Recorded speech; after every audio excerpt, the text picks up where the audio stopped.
Good afternoon, everybody. Hope everybody's having a good day. My name is Rob. I'm back here with a presentation style video today. Hope you guys are having a good day. We're going to talk today about, firstly, some of the severe weather we have ongoing today for portions of Texas, Oklahoma, and parts of the Ohio into Tennessee valleys and up to the northeast.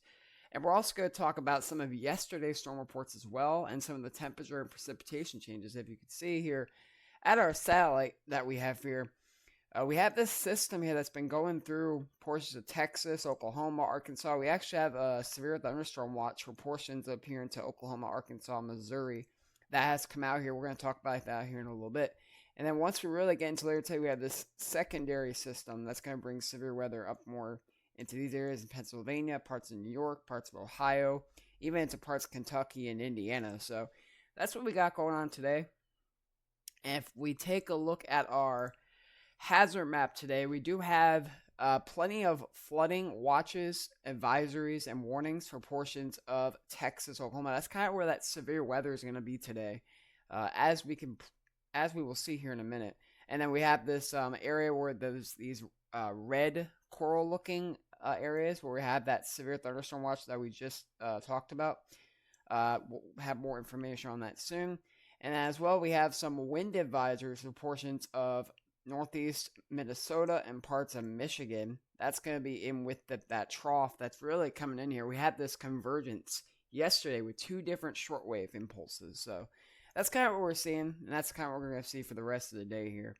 As we look at our next slide, this is today's risk. So as you can see, we have a enhanced risk for portions of the Ohio valleys, Hudson valleys, all the way from Kentucky, Indiana, all the way up to parts of New York. So that's our first enhanced risk. And then we have the southern mode for portions of Texas and Oklahoma.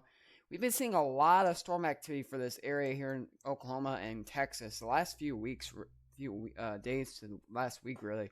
Been seeing a lot of severe weather for that area. We're going to be continuing to see it today. Tornado risk today is going to be very marginal, 5% risk for both of the enhanced areas.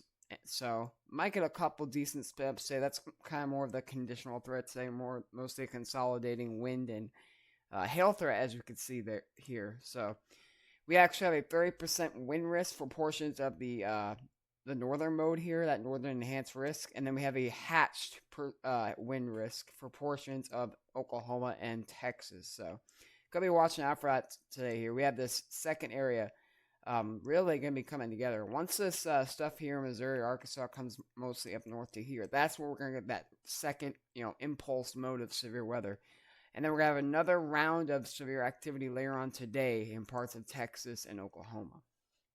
Looking at our hail risk for today, we're going to have a hatched 30% chance for the southern mode here for parts of Oklahoma and Texas. A lot of this could be 2-inch hail, 3-inch hail, maybe even 4-inch hail we could see today for these areas. Non-hatched 15% for parts of the northeast, as you can see here. So we'll have to see how that all consolidates with this severe weather setup. As we look at the severe thunderstorm watch, we actually just had this issued about maybe a few hours ago here. But this goes until 3 o'clock Central for portions of Missouri, Arkansas, Illinois. So these areas can be seeing this, line segment coming in through. So if you're in those areas, just make sure you are in shelter. You need to be. Plenty of severe thunderstorm warnings, possibly, and maybe some tornado warnings.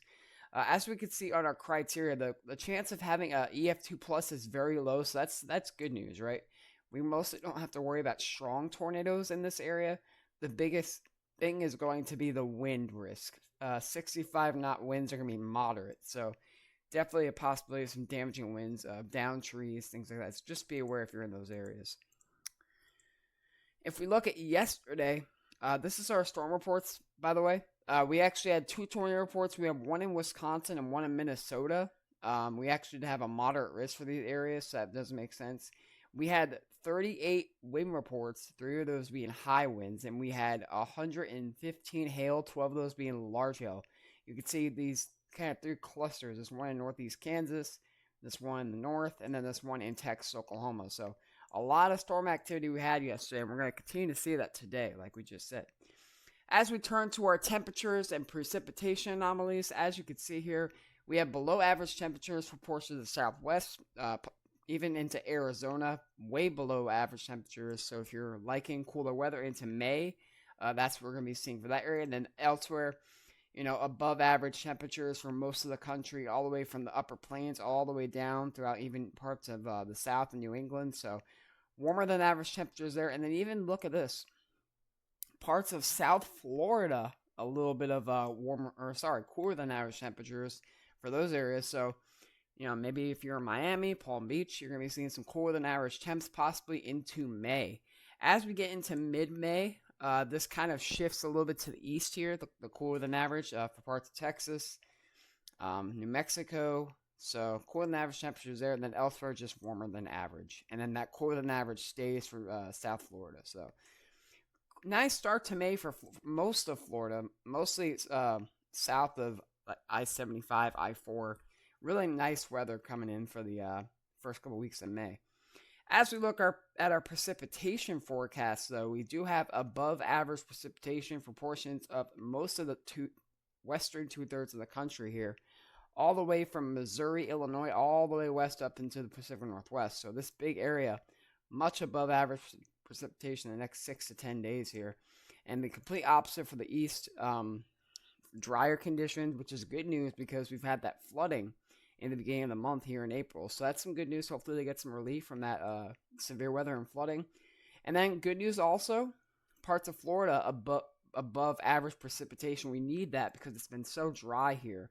So that flash drought that we've had, which we like to call it here when we have these abnormally dry periods, hopefully going to be coming to an end as we get into the next month.